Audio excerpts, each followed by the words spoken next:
Trinidadian national arrested in cybercrime case involving intimate videos. HGP Nightly News reports, a Trinidadian national, Gabriel Harrigan, has been arrested in connection with allegations of sharing intimate videos and photos of several young women without their consent. The arrest occurred at a local laboratory shortly after multiple victims formally reported the cyber-related offenses. Breaking news: Trinidadian national arrested in cybercrime case involving intimate videos 7. According to investigators, explicit videos featuring several young Guyanese women were allegedly posted and circulated online, prompting immediate police action following the victims' reports. Harrigan has denied any responsibility for the uploads, asserting that his mobile phone was stolen and subsequently hacked. He claims the videos were leaked without his knowledge or consent. In response to the allegations, police have seized electronic devices linked to the investigation, which has now expanded into a cybercrime inquiry to ascertain how the videos were accessed, stored, and disseminated. This is a developing story, and further updates are expected as the investigation unfolds.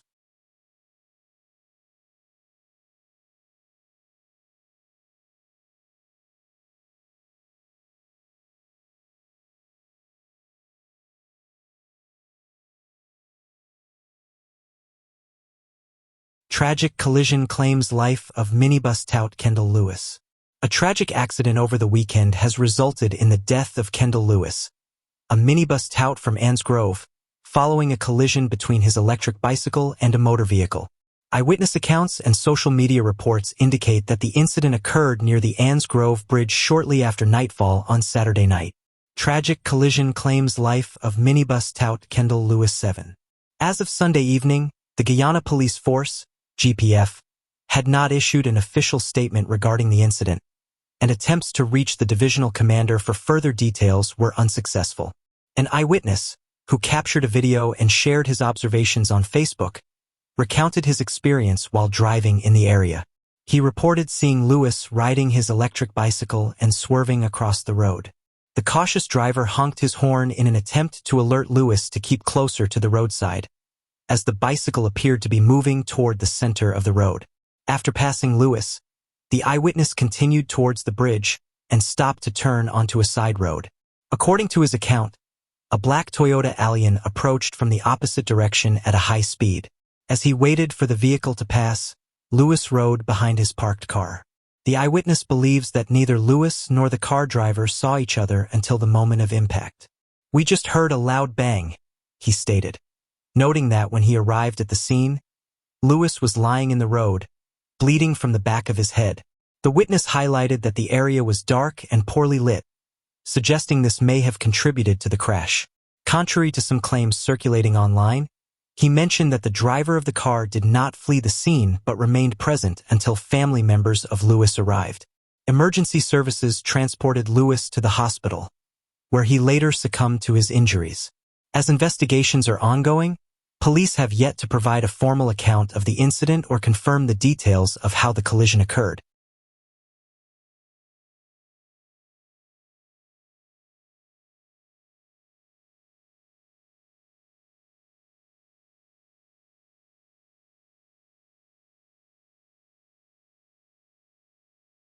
High Court to deliver Mohammed extradition rulings later this month. The High Court has postponed the delivery of rulings regarding the extradition challenges filed by U.S.-sanctioned businessman Azruddin Mohammed and his father, Nazar Mohammed. Originally scheduled for today, February 2nd, Acting Chief Justice Navindra Singh will now announce his decisions on February 9, 2026, concerning the judicial review challenging the Home Affairs Minister's authority to proceed. High Court to deliver Mohammed extradition rulings later this month 7. A separate ruling on the constitutional challenge to amended sections of the Fugitive Offenders Act is set for February 16, 2026. The Mohammeds aim to quash the authority to proceed, invalidate all associated actions, including an arrest warrant, and raise allegations of bias in the extradition process.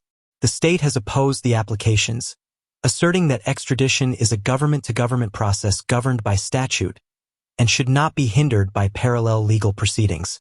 Chief Justice acting Singh had initially scheduled today for his ruling on the constitutional challenge and judicial review proceedings filed by the Mohammeds as they seek to block their extradition to the United States. The Mohammeds are specifically contesting sections of Guyana's Fugitive Offenders Act and the Home Affairs Minister's decision that initiated extradition proceedings. They contend that the process has been marred by presumed bias. The extradition request, submitted by the U.S. government on October 30, 2025, is based on the Guyana-United Kingdom Extradition Treaty. The Mohammeds were sanctioned by the U.S. Treasury's Office of Foreign Assets Control (OFAC) on June 11, 2024, for large-scale corruption activities, including gold smuggling, money laundering, and bribery, which purportedly resulted in over $50 million in tax avoidance for the Guyanese government.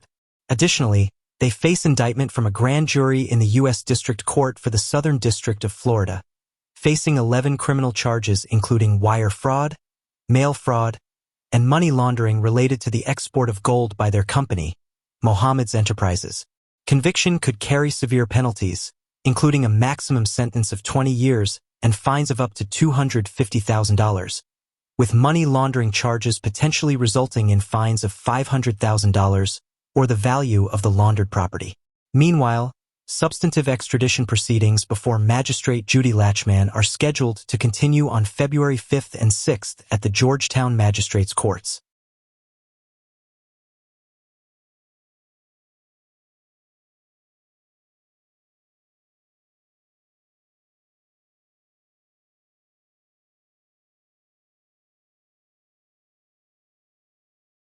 Nine additional arrests made for breaches of mining laws. 9 more individuals were arrested, charged, and brought before the courts in January 2026 for violations of Guyana's mining laws and regulations, according to a statement from the Ministry of Natural Resources. This brings the total number of persons prosecuted for mining-related offenses to 53. 9 additional arrests made for breaches of mining laws 7. The ministry noted that these cases were concluded in the Bartica, Mahdia, and Linden Magistrates Courts, where the offenders pleaded guilty and were fined for their involvement in illegal mining operations. The offenses included mining without a valid license or permit, operating licensed dredges on mining properties without the necessary permissions, and using unregistered or unlicensed dredges. In accordance with the law, the courts imposed various fines for these infractions.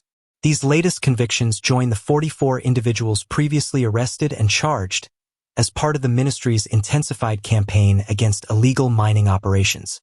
The Ministry of Natural Resources has stated that this crackdown will continue unabated to ensure compliance with mining laws and regulations in the country.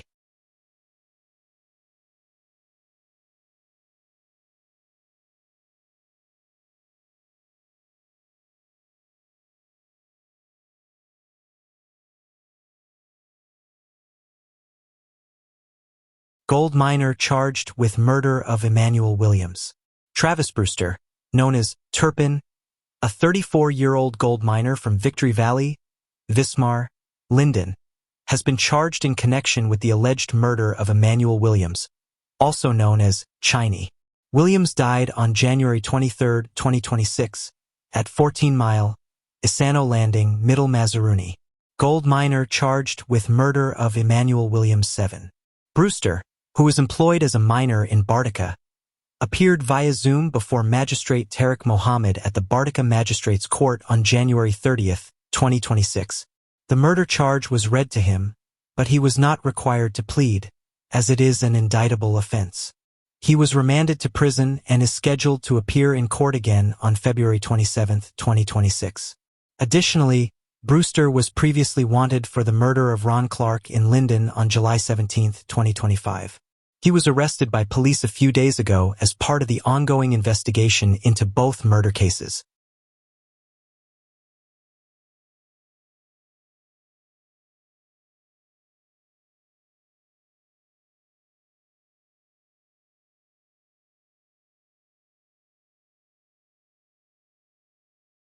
Four charged in assault case at Windsor Forest Park. 3 juveniles and an 18-year-old, identified as Shaquan Straker of Zeelugt, East Bank Essequibo, have been charged with assaulting a young man at Windsor Forest Park last Sunday. 4 charged in assault case at Windsor Forest Park 7. The group faces charges for attempt to commit a misdemeanor, specifically common assault, under Sections 35 and 43 of the Criminal Law Offenses Act, Chapter 801. Additionally, one of the juveniles and Straker have been jointly charged with attempt to commit a felony, namely robbery with aggravation, contrary to Sections 36 and 222b of the same Act. On Friday, the 4 individuals appeared before Magistrate Rabindranath Singh at the Leonora Magistrates Court, where the charges were read. All 4 pleaded not guilty and were each granted bail in the sum of $100,000. The case has been adjourned, with the next court date set for Wednesday, March 18, 2026.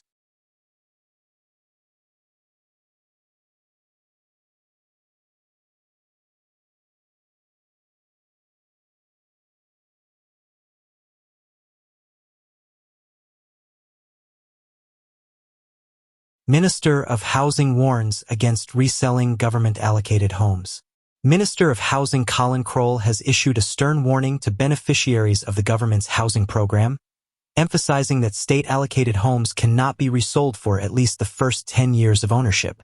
This statement was made during the launch of the Hyde Park Homestead Project, where Kroll expressed concern over homes from the state system appearing in resale advertisements. Minister of Housing warns against reselling government-allocated homes 7. Sometimes when you see advertisements for houses for resale, you realize it is actually one of the houses from our housing program, Kroll stated. It is doing a disservice to someone who is really in need. Under the housing program, homes allocated by the Ministry of Housing have a 10-year tenure, during which beneficiaries are prohibited from selling or disposing of the property. Anyone found in violation of this agreement could face penalties. Kroll clarified that the vetting and application process for beneficiaries is intended to identify individuals and families with genuine housing needs, asserting that reselling undermines the program's purpose. You are a potential owner because you came through an application process, and you are a potential owner because you recognized that you had a need, he explained. The minister revealed that the ministry is considering measures to pursue individuals who violate the resale agreement, signaling a zero-tolerance approach towards such actions. We are examining measures at our level to go after such persons, and I want to use this opportunity to say that we will have no tolerance for individuals who seek to resell these homes, he stated. This warning comes amid ongoing housing developments across the country, as the government strives to increase access to affordable housing for Guyanese families.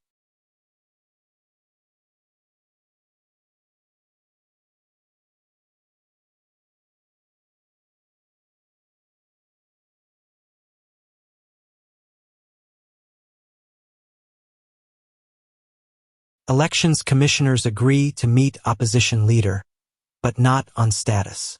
The 3 opposition-nominated elections commissioners have consented to meet with the leader of the opposition, Azruddin Mohammed, under the condition that their removal from the Guyana Elections Commission, GECOM, will not be part of the discussion. Elections commissioners agree to meet opposition leader, but not on status 7. Initially, Mohammed had hoped to convene with Commissioners Vincent Alexander, Charles Corbin, and Desmond Trotman at the Win Party headquarters on Sunday. However, the commissioners declined the invitation, indicating a preference for a neutral meeting venue. In a letter dated Saturday, January 31, 2026, the commissioners asserted that there was no basis for a meeting regarding their status on the commission, especially in light of the public calls for their resignation from the Win Party. The letter emphasized their awareness of Win's public statements regarding their positions, stating, "We do not accept that there is any basis for a meeting to discuss our status as commissioners." Despite this, Alexander, Corbin, and Trotman expressed willingness to engage with Mohammed in his official capacity to discuss other matters relating to GECOM, but reiterated that their status was non-negotiable without legislative or judicial intervention. Recognizing your status as leader of the opposition, we are happy to meet with you or your representatives on all matters pertaining to GECOM, other than our status, the commissioners wrote. The leader of the opposition had extended the meeting invitation one day after his discussion with GECOM Chair, Justice, Reddit Claudette Singh, who acknowledged that she lacks the authority to remove the 3 commissioners nominated by the People's National Congress Reform, PNCR, and later the A Partnership for National Unity plus Alliance for Change, APNU plus AFC.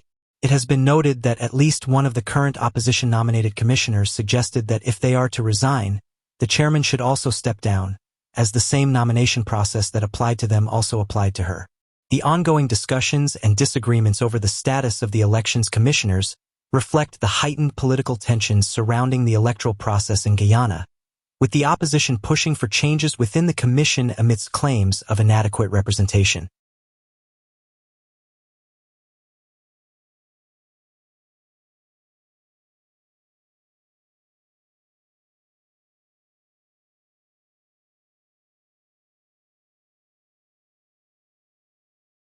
Dr. Andre Lewis questions accuracy of government's gold declarations in 2026 budget debate. Opening the 2026 budget debates this afternoon, Dr. Andre Lewis, Member of Parliament for the We Invest in Nationhood, WIN Party, raised concerns over the government's reported gold declarations for 2025. He suggested that the figures may have been inflated to portray a more positive image of the sector's performance. Dr. Andre Lewis questions accuracy of government's gold declarations in 2026 budget debate 7.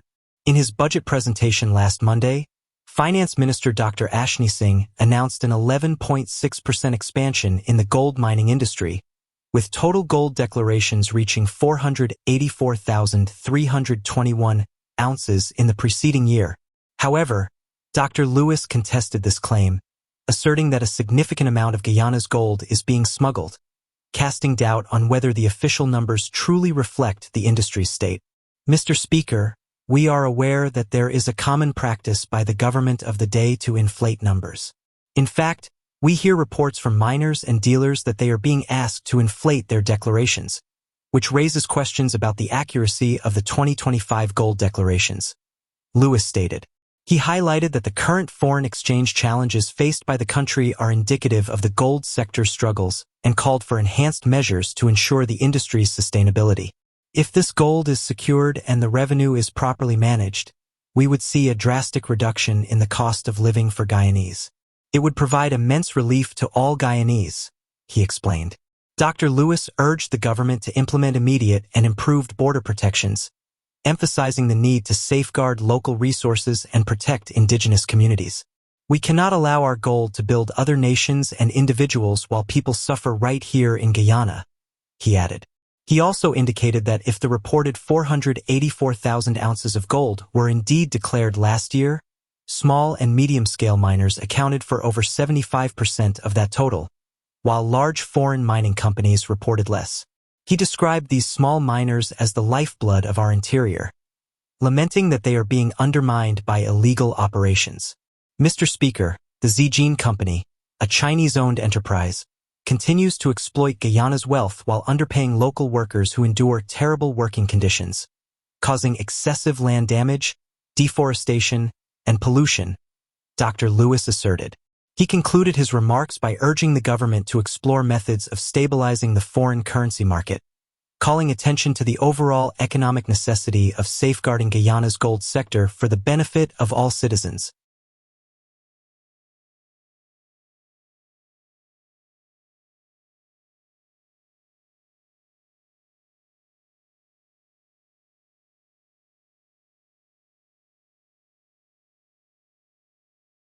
APNU MP Vince-Roy Jordan criticizes national budget for failing to alleviate poverty. In a passionate address to the National Assembly, APNU Member of Parliament Vince-Roy Jordan delivered a scathing critique of the national budget, asserting that while it may appear large in scale, it lacks the necessary measures to lift Guyanese out of poverty. He emphasized that the budget fails to effectively address the pressing cost of living issues faced by the populace. APNU MP Vince-Roy Jordan criticizes national budget for failing to alleviate poverty. 7. Mr. Speaker, this budget will keep Guyanese in poverty instead of transforming the lives and livelihoods of our people. It allocates resources in a way that will not take people out of poverty, Jordan declared, highlighting what he perceives as a significant disconnect between government allocations and the needs of the working class. Jordan pointed to alarming statistics from the Inter-American Development Bank, IDB, which found that 58% of Guyanese live in poverty with 32% in abject poverty. He challenged his colleagues to visit these struggling communities to witness the survival crisis firsthand. He expressed frustration over what he described as the government's indifference, criticizing Finance Minister Ashni Singh's proposal of modest increases in pensions and public assistance, while lamenting the absence of wage increases for public servants and the lack of initiatives to reduce the high cost of living. A 25% increase in public servants' salaries, though inadequate, would have signaled an interest in giving Guyanese a livable income. This budget fails to deliver, he stated. Jordan further claimed that the budget primarily benefits the friends, families, and favorites of the People's Progressive Party/Civic, PPP/C, administration. Turning his attention to the agriculture sector, Jordan noted that while $113.2 billion has been allocated, a significant portion, $81.9 billion, is earmarked for infrastructural works. He warned that at least 40% of these funds could be wasted due to poor planning and execution. As this government claims to work towards food security, it has allocated only $1.9 billion for livestock and $3.3 billion for other crops, he criticized. If the government were serious about lowering the cost of living, each region would have a comprehensive plan for sustainable agriculture development. Jordan raised concerns for various agricultural producers, including those involved in cash crops, dairy, poultry, and fishing, arguing that their needs are being overlooked. He highlighted a meager allocation of $200 million for the fisheries sector, contrasting it with the substantial investment in the sugar industry. Mr. Speaker, this government is complicit in the mismanagement of Guy Succo. They wield it as a political tool to garner votes from specific areas while lacking a proper plan for its revival, he asserted, noting that the sugar industry incurs significant losses, producing sugar at an average cost of $1.31 per pound, yet selling it for just 17 cents. Jordan concluded that the approach to the sugar industry must be reevaluated, advocating for diversification and right-sizing to ensure its sustainability.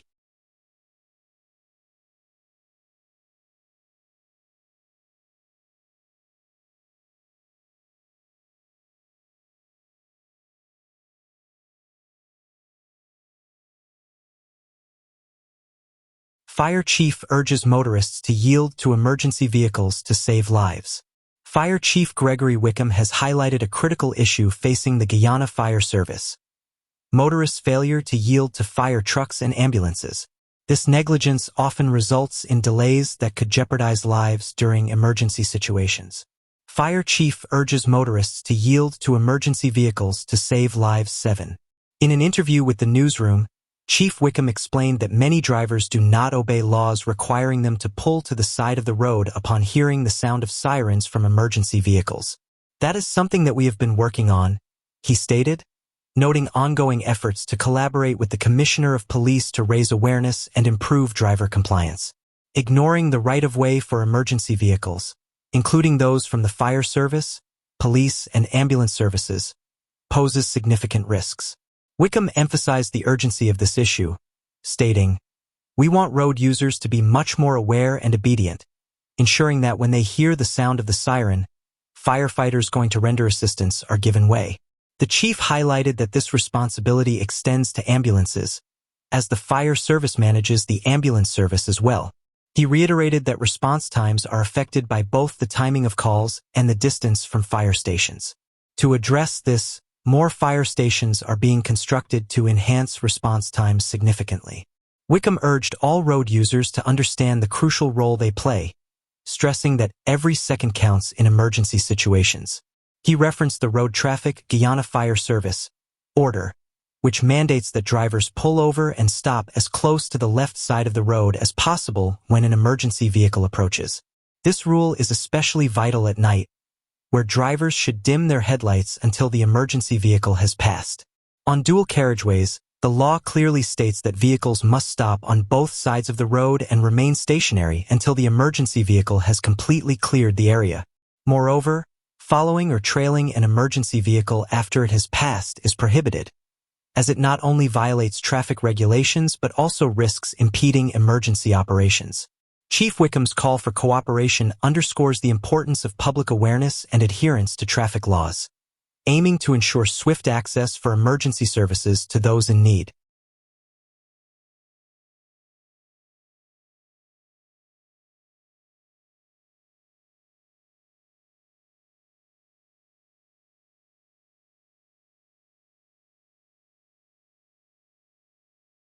Major upgrades to Rossignol Daily Market on track for completion.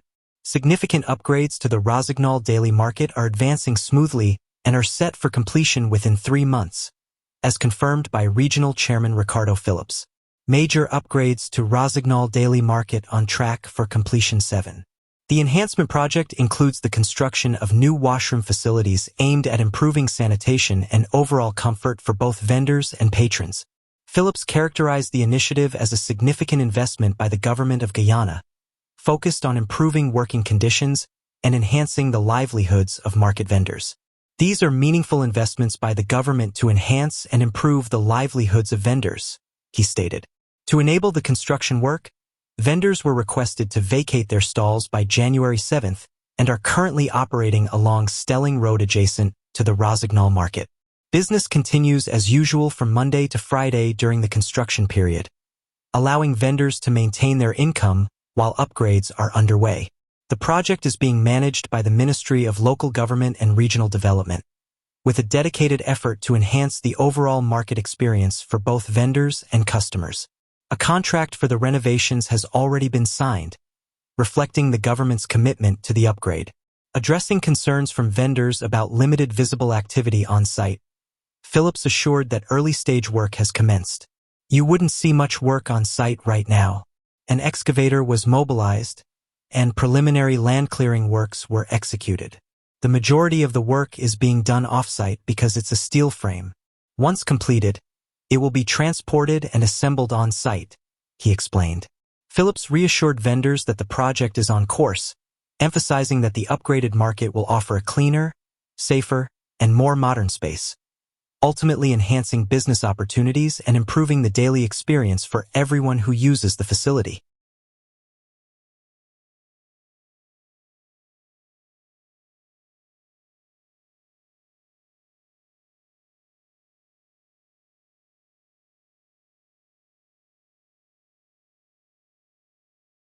Budget debate sparks passionate exchange in National Assembly. The 2026 budget debate commenced on Monday afternoon, featuring intense presentations from a fragmented opposition and a robust defense from the government side. The debate in the National Assembly opened with "We Invest in Nationhood" win parliamentarian Dr. Andre Lewis, a first-time member of the opposition, who expressed gratitude to Finance Minister Dr. Ashni Singh and his team for their efforts in crafting the $1.558 trillion national spending plan. Budget debate sparks passionate exchange in National Assembly 7.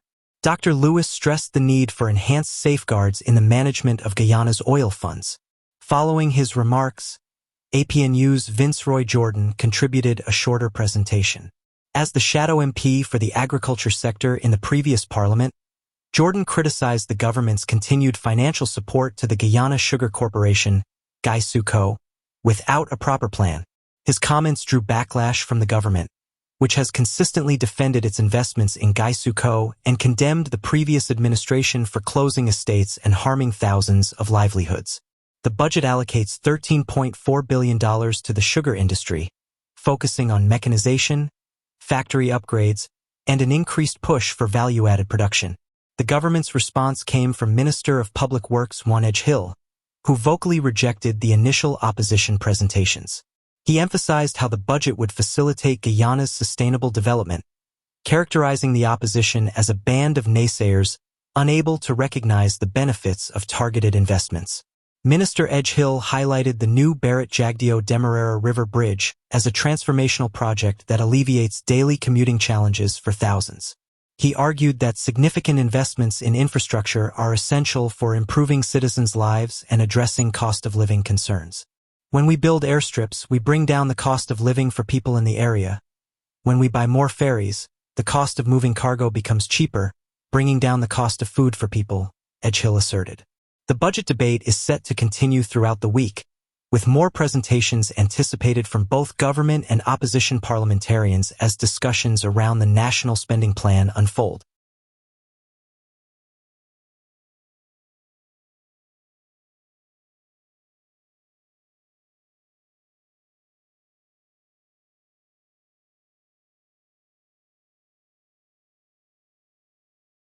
Media access restrictions spark outrage during budget debates. Tensions are rising as journalists are reporting significant restrictions on media access to the National Assembly amid the commencement of the budget debates. Gordon Mosley, chief editor of news source Guyana, voiced his concerns through a commentary published today via a Facebook post, highlighting what he describes as ignorance and arrogance from the Speaker of the National Assembly. Media access restrictions spark outrage during budget debates 7.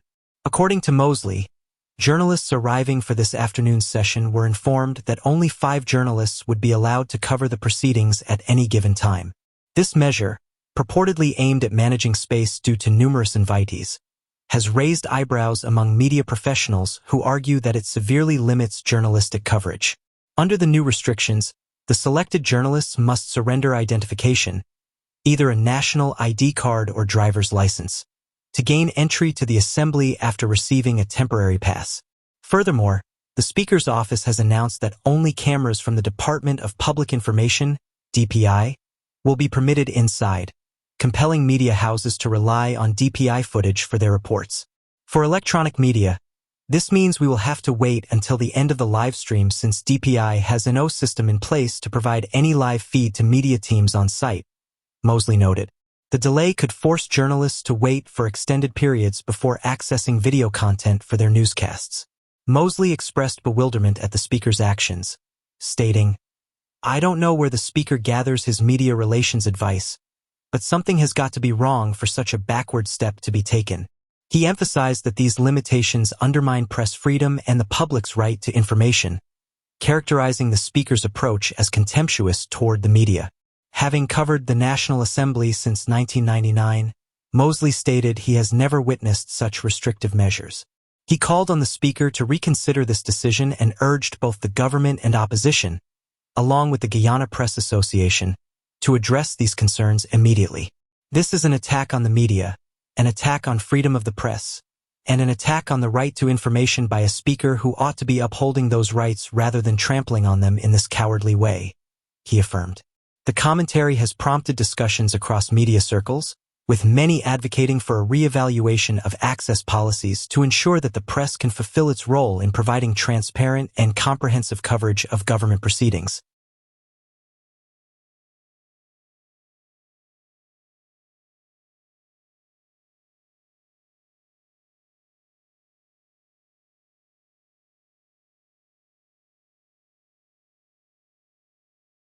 Journalist Kurt Campbell condemns restrictions on media access in Parliament. In a strong rebuke of the recent decisions made by Speaker Mansour Nadir, journalist Kurt Campbell has publicly condemned the systematic restrictions on media access within the National Assembly. His remarks, made in a recent commentary, highlight what he describes as a profoundly regressive and democratically corrosive shift in parliamentary accessibility. Journalist Kurt Campbell condemns restrictions on media access in Parliament 7. Campbell noted that the Speaker's decision to limit media coverage, transitioning from occasional restrictions to a permanent arrangement, was not just ill-advised but also a serious threat to press freedom. "When you concede an inch, power will inevitably seize a yard," he emphasized, underscoring the dangers of allowing such constraints to persist. Under the new rules, only a small number of seats have been reserved for private media, and cameras from these outlets are outright prohibited from entering the parliamentary dome. Campbell characterized this limitation as absurd and indicative of an authoritarian instinct. He further criticized the expectation that the public should rely solely on the Department of Public Information, DPI, for coverage, particularly given the DPI's failure to provide adequate recordings of significant parliamentary events, including last week's national budget presentation. The official live stream remains chronically unreliable and of demonstrably poor quality, he stated, calling it unfit as a substitute for independent media access. The concerns raised by Campbell extend beyond access constraints. He pointed out the administrative dysfunction within the parliamentary system, noting that basic functions like the circulation of the order paper to the media have faltered. Public relations officers have also been unreachable, exacerbating the challenge of obtaining critical information. This selective openness exposes the true nature of the policy, not one of security or efficiency, but of control, optics, and narrative management, Campbell asserted. He highlighted the inconsistencies in access, noting that while ministerial PR officers enjoy unfettered entry, accredited members of the independent press face undue restrictions, including having to surrender national ID cards for entry. In closing, Campbell expressed his dissatisfaction with the erosion of press freedom and transparency within Parliament and indicated that this issue would be pursued through more formal channels. His commentary serves as a rallying cry for journalists and advocates of press freedom to remain vigilant against measures that threaten independent media coverage in Guyana.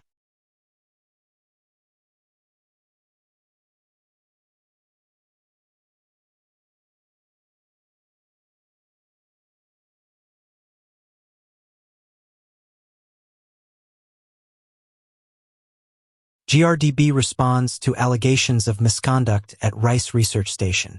The Guyana Rice Development Board, GRDB, has issued a response to serious allegations made by WIN regarding the workplace environment at the Rice Research Station in Burma, Mahakoni, as reported on January 30, 2026. GRDB responds to allegations of misconduct at Rice Research Station 7. In its statement, GRDB emphasized its zero-tolerance policy towards sexual harassment and the abuse of power. The organization insists that, as of the date of the statement, no complaints of sexual harassment or misconduct have been formally received by the Human Resource Department, management, or the general manager. GRDB outlined its well-established hierarchical structure and standard operating procedures, which promote respect and a healthy work environment. It noted that concerns raised are treated with high priority and that employees are encouraged to express any issues through regular meetings with the Human Resources Department.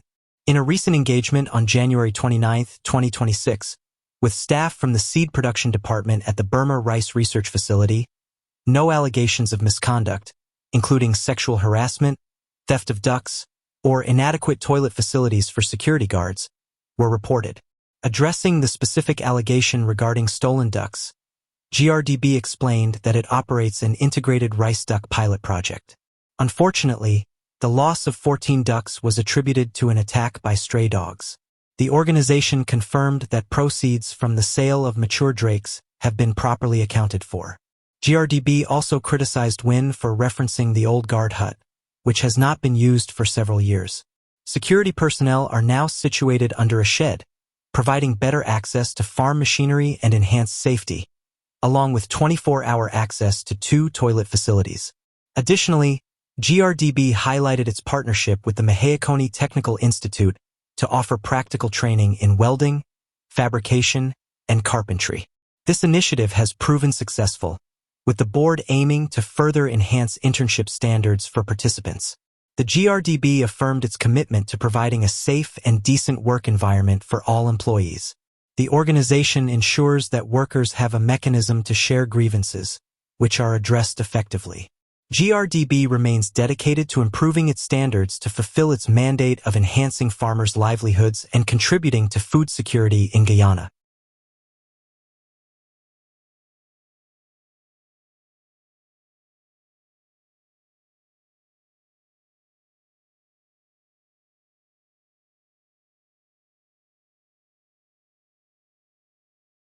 BES seeks restoration of fuel license, calls for fairness for all.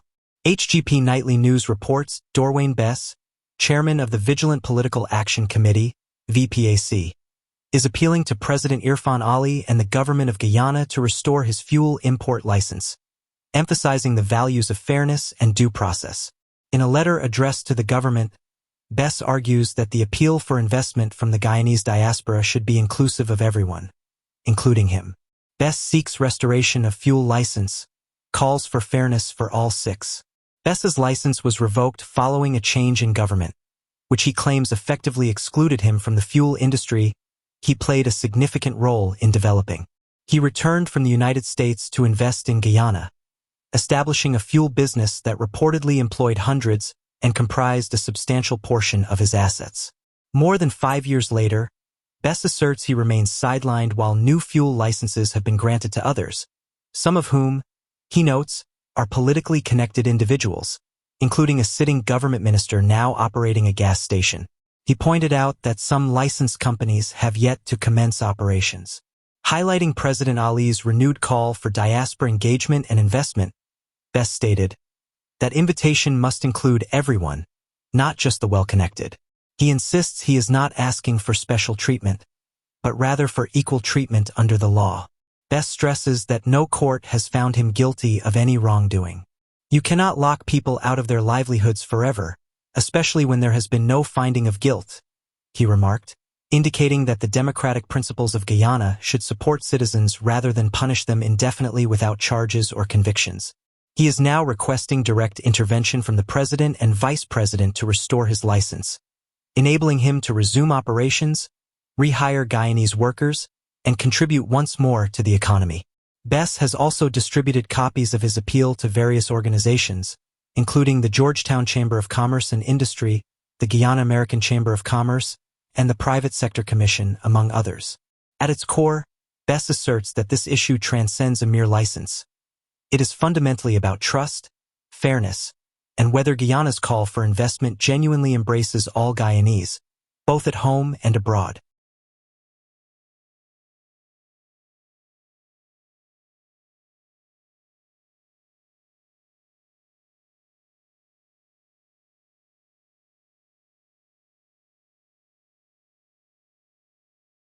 Ministry of Human Services and Social Security issue statement on recent viral post. The Ministry of Human Services and Social Security has responded to a circulating post regarding a woman and her children photographed near a local supermarket. In a statement shared on their official Facebook page, the ministry confirmed that a team of officers from the Ministries of Human Services, Amerindian Affairs, and Home Affairs visited the family's residence to assess their situation. Ministry of Human Services and Social Security issue statement on recent viral post 7. The investigation revealed that the woman and her children are not originally from Guyana and have been residing in the area for an extended period. During the visit, the multiministerial team made several interventions and provided necessary support to the family. Further assistance is on the way, as a team from the Ministry of Health is scheduled to visit the household to evaluate the children's health and provide any essential care. The team also included translators to facilitate communication and ensure the family received all pertinent information. The Ministry of Human Services and Social Security reassured the public that they will continue to monitor the family's circumstances and provide ongoing support. The ministry remains committed to ensuring the well-being of all individuals within its reach.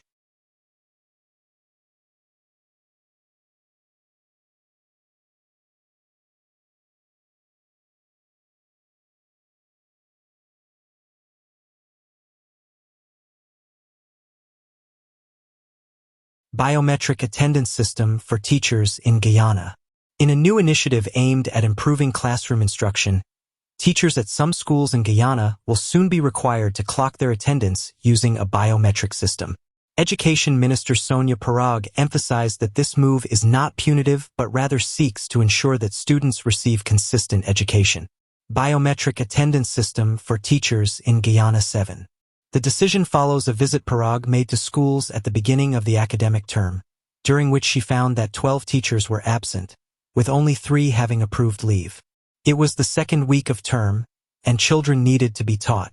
There was no proper account for where the other teachers were, she noted, stressing that the effectiveness of schools hinges on the presence of teachers. The biometric system, currently being piloted in several schools, will log teachers' arrival and departure times, providing the Ministry of Education with real-time attendance data. Parag shared this information during an interview on the newsroom's Insider program. She appealed to educators to demonstrate greater accountability and compassion, emphasizing their role as guardians who help shape the future of children. All I'm asking teachers to do is be present in your classroom and to deliver the curriculum, Parag affirmed, highlighting that investments in education must directly benefit students. While the biometric system will track the hours teachers are present, Parag clarified that further explanations will be sought in cases of absence.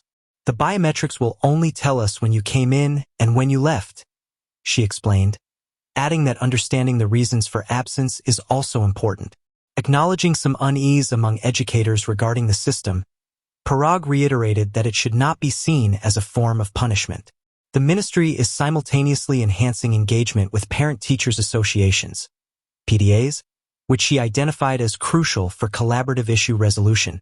We need better collaboration between the ministry, parents, teachers, and the teachers' union, she stated. Parag also underscored the broader role teachers play in children's lives beyond academics, calling for an empathetic approach to teaching. When I commissioned 2 nursery schools recently, it struck me that this is the first learning environment a child experiences, she reflected. That teacher makes the first impression, and that doesn't come only with academics. It comes with compassion, empathy, and how you treat a child. She mentioned her own experiences with teachers who left a lasting impact on her life, describing them as guardians rather than just educators. Additionally, Parag assured that the government plans to recognize teachers' contributions over time, including through improved remuneration. In due course, we will honor teachers, including with salary increases, she concluded, affirming the important societal role of educators.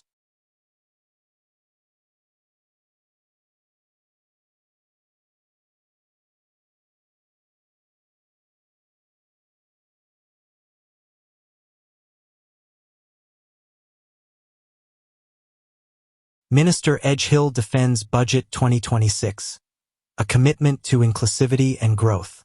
Minister of Public Works Juan Edgehill delivered a robust defense of Budget 2026 on Monday, countering claims from the opposition that it lacks provisions for the people. He emphasized that the budget is designed to combine growth and fairness while ensuring opportunities for all citizens. Minister Edgehill defends Budget 2026, a commitment to inclusivity and growth 7. Opening the budget debates at the Arthur Chung Conference Center, Edgehill was the first speaker from the government side.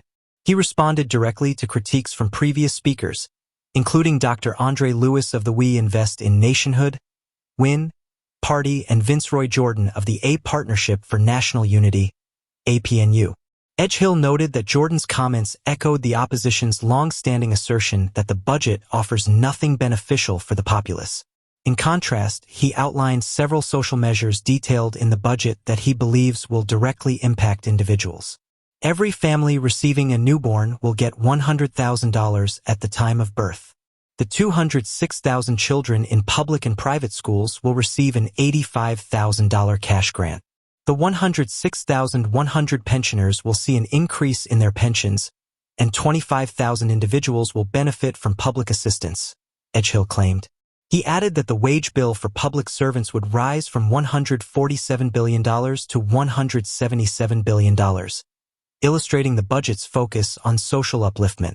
Addressing criticisms regarding the budget's emphasis on infrastructure, Edgehill connected infrastructure investments to individual benefits.